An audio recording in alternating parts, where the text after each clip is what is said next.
Y'all see my hair though?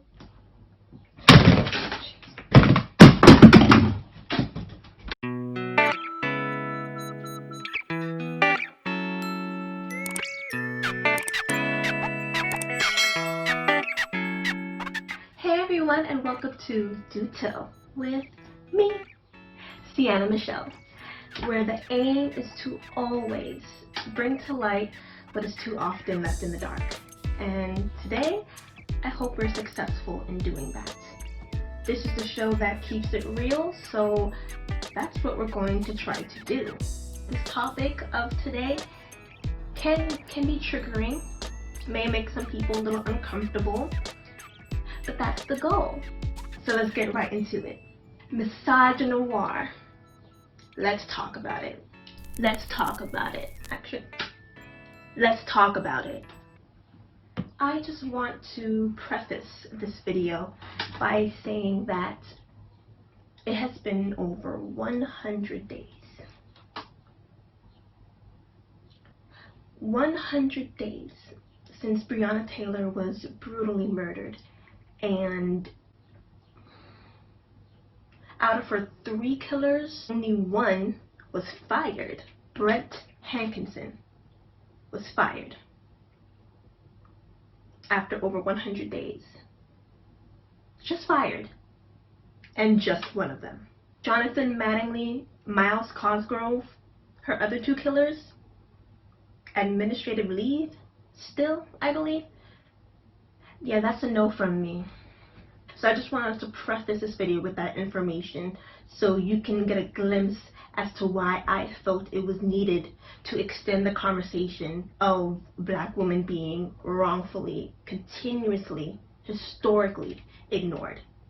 It's a problem. So let's talk about it. Misogynoir. This may be a term that you don't know because it's relatively new. I never heard of it until a couple weeks ago. Now, if you notice, misogynoir sounds like misogyny. Well, think of it this way. Misogyny, so the hatred of women, plus noir, which is the French word for black, you get this lovely intersection where racism and sexism meet. This term was first coined in 2010-2008 by Black activist Dr. Moya Bailey, who defined misogynoir as the most correct way to describe the specific brand of hatred towards Black women. It is a way to talk about misogyny and anti-Blackness simultaneously. Now, knowing this, let's take a look at the stereotypes that are unique to Black women, all of which are rooted in slavery. First up, we have the Jezebel. Yes, the idea that Black women are naturally hypersexual, oversexual, all the sexuals, and it's because of this that to this day the Black female body is still dehumanized, fetishized, oversexualized. And it's why Black women who report sexual abuse or assault are gaslighted or ignored by police. Case in point, Oluwatoyin.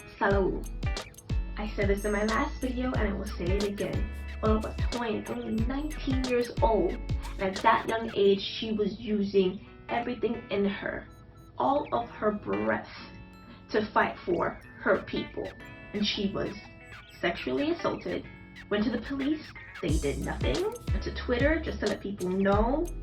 Not even 24 hours later she went missing. A week later she was found dead.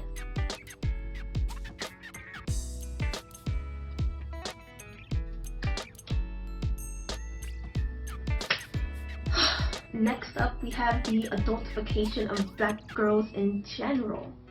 In 2017, a Georgetown University study found that adults thought that Black girls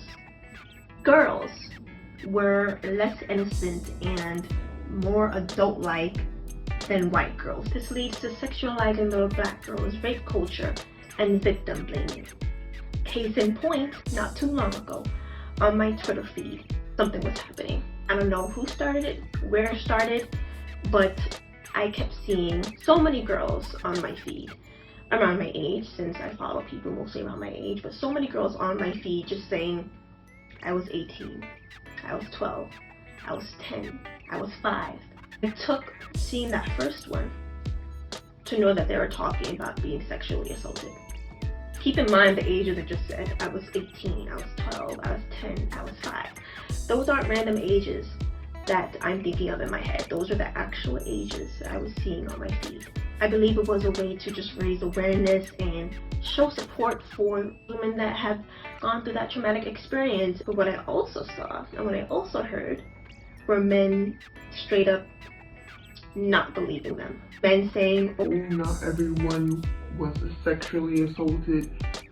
Most girls will be sexually assaulted in their lifetime, and that number, that percentage, is higher for Black girls. And yet you see men mainly saying that that's not the case. Okay, next up we have my favorite, the angry Black woman. Oh yes, this is a good one. This is a stereotype that paints Black women as irrationally angry and hysterical. You know, that trope. We're aggressive and scary for doing the exact same thing that non-Black women do. Worse yet, when we are angry, and rightfully so, we're portrayed as overreacting or, again, irrational. It's portrayed as an inherent character flaw rather than a natural, logical reaction to, I don't know, oppression at every level.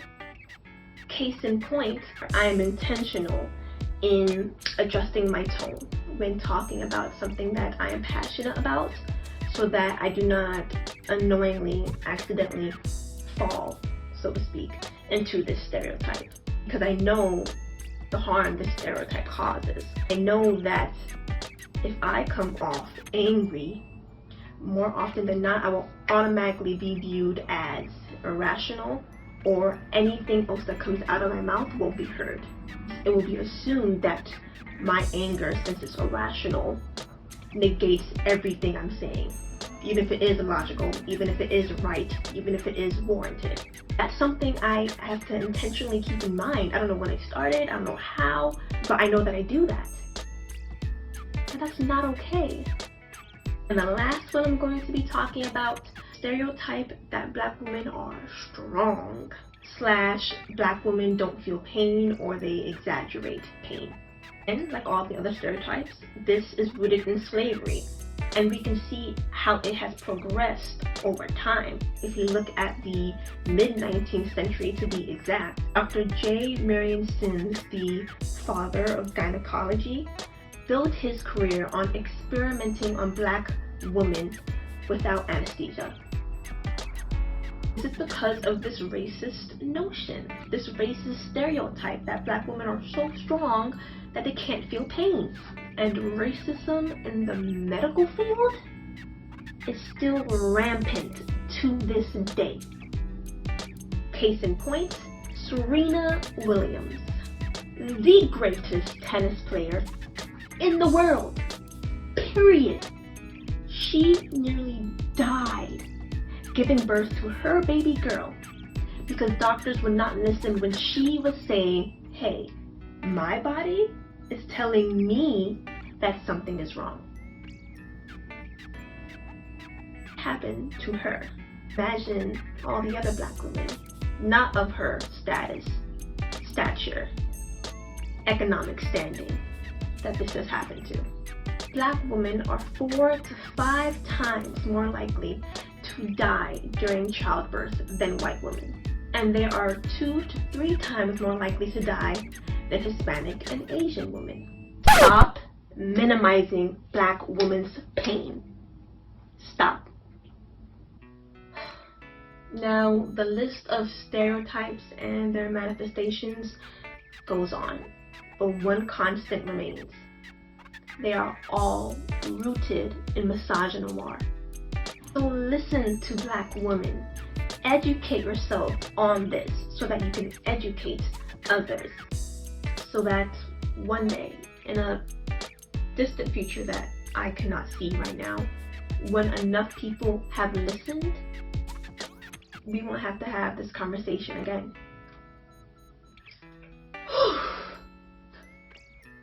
Alright, y'all. That was a lot. that was heavy, I know. But this is a show that keeps it real. And I wouldn't be keeping it real if I don't acknowledge and cover the heavy stuff. Thank you for bearing with that and getting to the end of this video. It's so important that you did, and I'm so happy that you did. Unfortunately though, we have come to the end of this episode. Don't forget to like, comment, subscribe, get notified. If you haven't already, click that notification bell button so that you can get notified. That's what the notified finger statement means. Wait, y'all see my hair though? You see how it stayed down, or at least more so than the last video? At least I think it did. My eyesight bad. It looks like it on my camera. But